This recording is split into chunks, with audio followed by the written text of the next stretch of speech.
If somehow an alien came down with a perfect human specimen, one that was loving, peaceful, driven, happy, and it wanted to compare this perfect human specimen to any one of us, I guarantee you that after comparing both of our brainwaves, that second human that he just picked up on Earth is a little fucked up and is overthinking and is probably operating at about 15% capacity.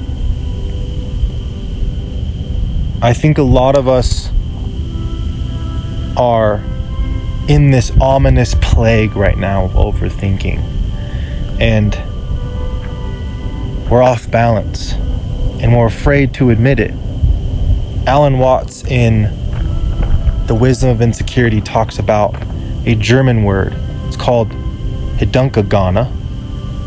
There's no English translation for it, but it's basically a deep-seated truth that you're too afraid to admit because it will reveal you as inherently chaotic or inherently dysfunctional, inherently a rascal.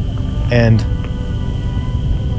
this Gedankengane we're all feeling right now, that is fueling this war for our sanity, is an overuse of our analytical process, overthinking. And it's robbing us of so much vitality, so much vibe, so much character.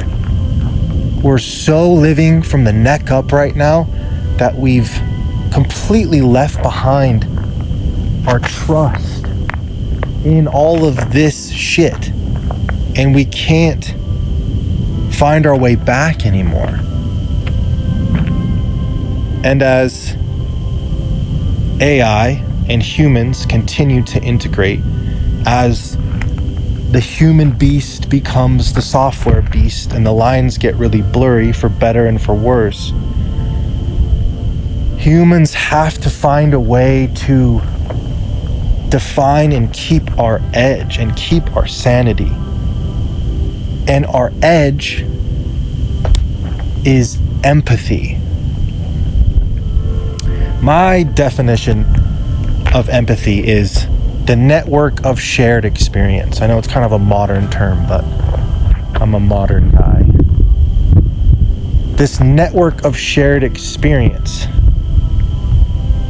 when you're plugged into this network, it's almost impossible to doubt. And what is overthinking? Overthinking is doubt.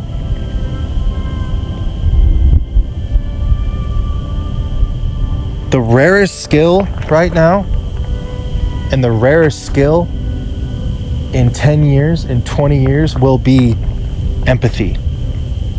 And as the war of analysis and insanity rages, those who cultivate this shared network of experience, this empathy, will have the edge and will have their sanity, will have their peace, and will have their happiness. I think what's going on too is this sort of macho self-improvement culture that a large sector of the population is completely immersed in. It's creating a bunch of people who essentially lack empathy.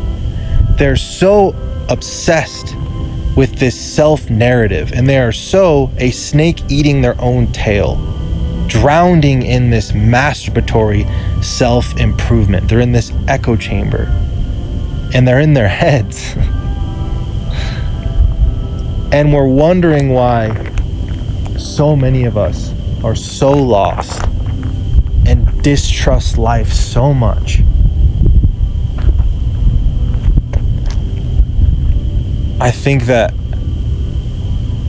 we don't feel safe. And so, of course, we're not living in our bodies. Of course, we're not living in our instinct and our intuition and our vitality, because we don't feel safe. And yes, I am very privileged. I am a white male and I was born in the Western United States. So my degree of feeling unsafe pales in comparison to a trans woman or a gay college kid or a single mom right now. I understand that. But we're all living in the same house of cards. We're all living in this obsession with data and opinions, and we are overanalyzing everything, and we're intellectualizing everything, and we're making fun of everything. Partly because comedy is our only salve right now. It's our only source of peace and truth. Like, the comedians are the only people we can trust right now. So a lot of us can't take anything seriously right now. And we satirize everything, and everything's a bit, and it's kind of a way to keep our sanity right now. But guys, we can train our empathy. Like, we can practically train our empathy. And I think it just starts with the awareness. And it starts with finding any way possible to try to get back in your body and to try to get below the neck. And if you can start to do that, then you start to cultivate self-empathy. And when you sit with self-empathy long enough, you start to laugh at all those analysis loops. You start to see that you're not alone. And you start to see that the fabric of all of this is a huge question. And doubt can't exist when questions are the only thing. Doubt only exists when you are scraping and clawing and clamoring for surety. But when you sit with empathy in this network of shared experience long enough, you see that all that there is a giant question. And it becomes comical. And in that comedy, you find trust. You find ways to get out of those overthinking loops.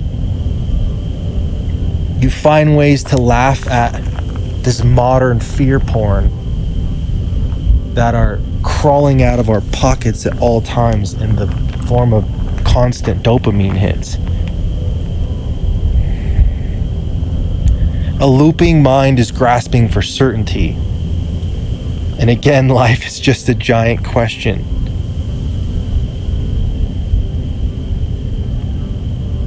I think that the more we tap into this empathy, the more that we see the inevitability of birth and death.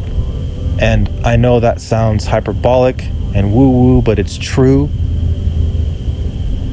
I think that if we can see the grave and see death and see impermanence as a little bit more of a cosmic joke than something we all need to climb our way out of and avoid, anxiously avoid, the more we're going to be at peace with all of us, with all of this.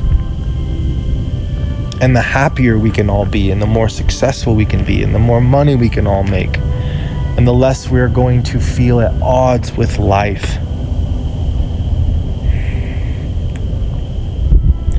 The grave is cool.